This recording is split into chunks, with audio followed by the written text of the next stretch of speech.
ফাতেমা রে, ও ফাতেমা, আমি তোমার কাছে একটা খবর জানাইতে চাই। ও আব্বাজান, আপনি কি খবর জানাইবেন? আপনার কাছে জানতে চাই। মাইয়ারা তো বাবারে বেশি ভালোবাসে, ছেলেরা মারে বেশি ভালোবাসে। ফাতেমা চোখের পানি ছেড়ে কয়, বাবা, ও বাবা, আপনি কি বলবেন বলেন না রে আব্বা। এতদিন হয়ে গেছে, আপনি তো আমার কোনো কথা বলেন না। অসুস্থ অবস্থায় আপনি আপনার হুজরা মুবারকের মধ্যে শুয়ে থাকেন। আমার দয়াল নবী কয়, রে জগৎবাসী, আমি যখন অসুস্থ অবস্থায় আমার হুজরা মুবারকের মধ্যে শুয়েছিলাম, আমার আল্লাহর নবী বলেছেন, মা বাইনা বাইতি ওয়া মিম্বারি রওজাতুম মির রিয়াদিল জান্নাহ। নবীর রওজা থেকে নবীর ঘর পর্যন্ত এটা জান্নাতের একটা টুকরা। এই জান্নাতের নাম হলো রিয়াদুল জান্নাহ। আমার দয়াল নবী কয়, এই উম্মতের দলেরা, আমি নামাজ যখন পড়তো মদিনার ভিতরে মানুষেরা, আমি আমার ঘর মুবারকের মধ্যে শুয়েছিলাম। শুয়ে থাকা অবস্থায় আমি জানালার পর্দাটা সরাইয়া দেখি আমার আবু বকর ইমামতি করে রে। আমি নবী চোখের পানিগুলা পালায়া কই, ফাতেমা রে, আমি নবী তো এই ইসলামটার লাগা কষ্ট করছিলাম, দেখছুনি নামাজের সময় হইয়া গেছে রে। আমার মুসল্লিরা আমি নবীর অপেক্ষা না কইরা সময় চলে যায়, তারা নামাজ পড়তাছে। আমার দয়াল নবী আল্লাহর দরবারে হাত তুলা কয়, মাবুদ রে, ও দয়াল আল্লাহ, কিয়ামতের আগ পর্যন্ত আমার উম্মতেরা যদি এমন ভাবে নামাজ পড়ে রে, আমার উম্মত রে, তুমি আল্লাহ জান্নাত ছাড়া জাহান্নাম দিও না। আজান আমার গভীর মনোযোগ দিবেন। তাহলে আমার নবীকে আমার আল্লাহ যে ইন্তেকাল করাইছেন, মানে স্থানান্তর করছেন, আমার নবী নবীর উম্মতদেরকে শিক্ষা দেওয়ার জন্য কি করছেন একটু বুঝবেন। বাজান আমার দয়াল নবী মিলাদুন নবীর আলোচনার ধারাবাহিকতায় আলেমগণ হুজুরগণ অত্যন্ত সুন্দর আলোচনা করেছেন বাজানো। কিন্তু যখন আমার দয়াল নবী এখনো আগমন করে নাই, নবী আমার আগমন করার পূর্বে হযরতে আম্মাদান আয়েশা সিদ্দিকা, আম্মাদান আয়েশা সিদ্দিকা রাদিয়াল্লাহু তাআলা আনহা, ওই মদিনার কামলিওয়ালা দয়াল নবী রাহমাতাল লিল আলামিন নবীর কলিজার টুকরা স্ত্রী আম্মাদান আয়েশা সিদ্দিকা থেকে হাদিস বর্ণিত, আল্লাহ পাকের একজন বান্দা ওই জায়গার মধ্যে বসবাসরত অবস্থায় আমার দয়াল নবী রাহমাতাল লিল আলামিন নবীর আগমনের আগে বাইহাকি ইসহাক হাকাম রহমতুল্লাহ আলাই উনি বলতেছেন, মক্কা নগরীটা ছিল একবারে খারাপ অবস্থা, মক্কা নগরীর অবস্থা বেশি ভালো অবস্থা ছিল না। আমার দয়াল নবী আগমন করার পূর্বে ওই মক্কা নগরী মানে নবীদের বাড়ি মুবারক, তার সামনে নবীর হুজরা মুবারক, ঘর মুবারকের সামনে একটা ইহুদি বসবাস করত। ওই ইহুদিরা ওই জায়গায় থাইকা ব্যবসা বাণিজ্য করত, কাজকর্ম করত এবং তার মাল সামান গুলা মক্কা নগরীর মধ্যে বিক্রি করত।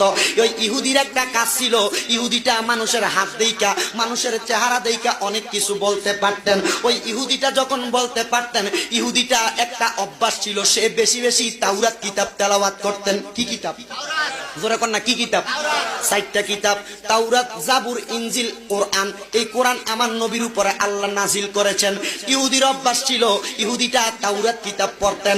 ইহুদিটা যখন তাওরাত কিতাব পড়তেন রে, তাওরাত কিতাব পড়তে পড়তে পড়তে পড়তে পড়তে পড়তে উনি তাওরাত কিতাবের এক অংশের মধ্যে পাইলেন, তাওরাত কিতাবের মধ্যে লেখা আছে কুরাইশ বংশ নামক একটা বংশ আছে, ওই বংশের মধ্যে অনেক মানুষ বসবাস করে। কিন্তু আমার আল্লাহ পাক রব্বুল আলামিন আখিরি জামানার মধ্যে হযরতে খাজা আব্দুল্লাহর ঘরের মধ্যে, হযরতে মা আমেনার রেহমানি এই কুল মুবারকের মধ্যে আমার আল্লাহ পাক রব্বুল আলামিনের ইসলামটাকে পরিপূর্ণ করার জন্য এমন একজন নবী পাঠাইবো, যেই নবীটা হবে রাহমাতাল লিল আলামিন। সুবহানাল্লাহ। আমার মদিনার কামলিওয়ালা দয়াল নবী রাহমাতাল লিল আলামিন নবী এখনো পর্যন্ত আগমন করে নাই, আগমন করে নাই। ওই ইহুদি লোকটা ওই জায়গার মধ্যে বসে থাকা অবস্থায় ব্যবসা বাণিজ্য করে, দোকানপাটে অনেক মানুষই তো আগমন করে। অনেক মানুষের মধ্যে কুরাইশ বংশীয় লোকগুলারে 12ই রবিউল আউয়াল সোমবার দিন আসার আগের দিন রবিবার রাত্রবেলা ওই ইহুদি লোকটা কুরাইশ বংশের মানুষে ডাক দিয়া কয়, কুরাইশ বংশের মানুষেরা রে, ও কুরাইশ বংশের মানুষেরা তোমরা কি একটা খবর জানোনি? বলে কি খবর? আজকে কি তোমাদের বংশে এমন কোন মানুষ আসছে, এমন কোন সন্তান জন্মগ্রহণ করছে? কুরাইশ বংশের লোকেরা কয় আমরা তো এমন কোন সংবাদ জানি না।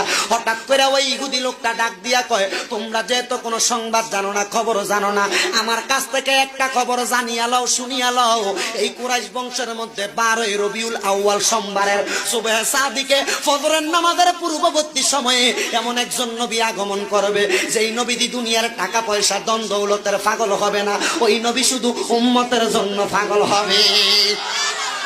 আমার দয়াল নবী রাহমাতাল লিল আলামিন নবীর আগমনের খবরটা ওই ইহুদি লোকটা কেমনে মুসলমান কুরাইশ বংশের কাছে দেয়? ডাক দিয়া কই কুরাইশ বংশের মানুষরা রে, ও কুরাইশ বংশের মানুষ, তোমরা কি ওই নবীকে দেখছনি? বলে না দেখি নাই। ওই নবীকে চিনতে চাওনি? বলে হ্যাঁ চিনতে চাই। বলে ওই নবীকে চিনার মতো একটা উপায় আমি তোমাদেরকে বইলা দেই। বলে নবীটা যে এটাই যে নবী, এটাই যে আল্লাহর রহমত, আমরা কেমনে জানবো, আমরা কেমনে চিনবো? আপনি কি আমাদের কাছে বলবেন?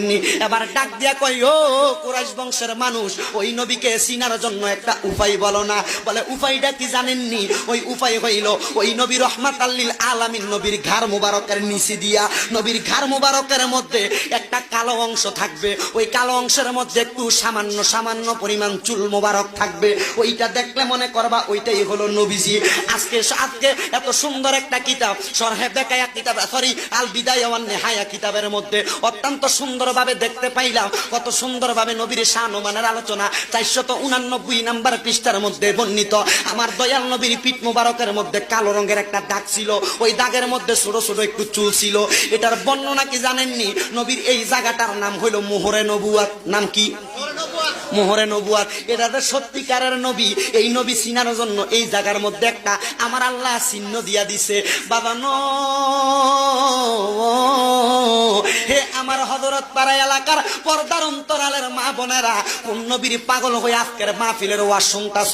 হে মুরব্বীরা, যুব সমাজের বায়েরা, কোন নবীর উম্মত হয়ে আজকের মাহফিলে বসলা? আজকে কোন নবীর মিলাদুন নবী বিদায় নিল, মিলাদুন নবীটা আমাদের কাছ থেকে গেল? একটু মনোযোগ দিলে আরো সুন্দর করে বুঝতে পারবা। কুরাইশ বংশের মানুষ তো অবাক হয়ে গেছে। কি রে এমন একটা অবস্থা, পিঠ মুবারকের মধ্যে কালো দাগ থাকবে, এই দাগটা থাকলে এটার মধ্যে একটু সামান্য সামান্য পরিমাণ চুল থাকবে, এটা থাকলে নাকি নবী? বলে কি নবী? এটা কোনো সাধারণ নবী না। ওই কুরাইশ বংশের লোকেরা বলতেছেন ওই দাগটার মধ্যে কি আছে? বলে দাগটার মধ্যে নবীর মোহরে নবুয়াত আছে। নবী যে একজন নবী, এটার একটা সিলমোহর আছে। বলে ওইটা দিয়ে কি লাভ হইব? বলে ওই সিলমোহর যদি কেউ দেখতে পারে রে, খোদার কসম তার জন্য জাহান্নাম হারাম। কিন্তু মজার বিষয় কি জানেননি? আর হাদিস শরীফ প্রমাণ করে আমার দয়াল নবী রাহমাতাল লিল আলামিন নবী দুনিয়াতে আগমন করছে। দুনিয়ার সন্তান আগমন করলে, দুনিয়াতে আগমন করলে সন্তানের মাথা আগে বাহির হয়, কিন্তু আমার নবীর মাথা মুবারক বাহির হয় নাই। কারণ উনি তো নবী। আমার দয়াল নবীর সর্বপ্রথম কদম মুবারক দুনিয়াতে আসছে। শুধু কদম আসে নাই রে, নবীর ফুফি আম্মা ডাক দিয়া কয় নবী যখন কদম মুবারক নিচে পড়ছে, আমি লক্ষ্য করে দেখলাম কদম মুবারক বাইরে হওয়ার পর মাথা মুবারক বাইরে হয়েছে। খোদার কসম, দুনিয়ার মা বোনের সন্তান আসলে, সন্তানটা গর্ভধারণ করে দুনিয়াতে আনলে, ডাক্তারের কাছে নকার দাইমা দিয়া সন্তান প্রসব করা, একটা নারিকাইটা সন্তানের এই নাভিটাকে কর্তন করা হয়। কিন্তু খোদার কসম একটা খবর জানেননি? আমার দয়াল নবী রাহমাতাল লিল আলামিন নবী দুনিয়াতে আগমন করছে, কথা সত্য, কিন্তু আমার নবীদের এই নাভি মুবারকটারে কোনোদিন কাটা লাগে নাই। বলে কেন লাগে নাই? আমার দয়াল নবীকে আমার আল্লাহ এমনি দুনিয়াতে পাঠাইছে। মা আমেনা ডাক দিয়া কয় জগতের মানুষ, শুধু তাই না রে, আমার সন্তান নবী মুহাম্মাদুর রাসূলুল্লাহ সাল্লাল্লাহু আলাইহি ওয়াসাল্লাম যখন দুনিয়াতে আগমন করছে, দুনিয়ার সন্তানদেরকে তো সুন্নতে খাতনা করানো লাগে, মুসলমানি করানো লাগে। আমার দয়াল নবীর সুন্নতে খাতনা করা অবস্থায় দুনিয়াতে আগমন করছে, যেন আমার নবীদের লজ্জাস্থান কেউ না দেখতে পায়। শুধু তাই না রে, আমার আল্লাহ পাক রব্বুল আলামিন আমার দয়াল নবীরে জান্নাতি পোশাক পরাইয়া দুনিয়ার জমিনে পাঠাইছে। বাবা আমরা তো ওই নবীর উম্মত, ওই নবীর পাগল, ওই নবীর দিওয়ানা, ওই নবীর আশেক। আমার দয়াল নবী আগমনের পরে দুনিয়ার মানুষগুলা তো বড় অবাক হইয়া গেছে। নবীর আগমনের একটা খবর জানেন, কুরাইশ বংশের মধ্যে যদি ছোট ছোট বাচ্চা আগমন করত, জন্মগ্রহণ করত, কুরাইশ বংশের বাচ্চাদেরকে কুরাইশের কিছু মহিলা ছিল তাদের কাছে এক রাত্রের জন্য দেওয়া হইতো। কেন দেওয়া হইতো? মার কাছ থেকে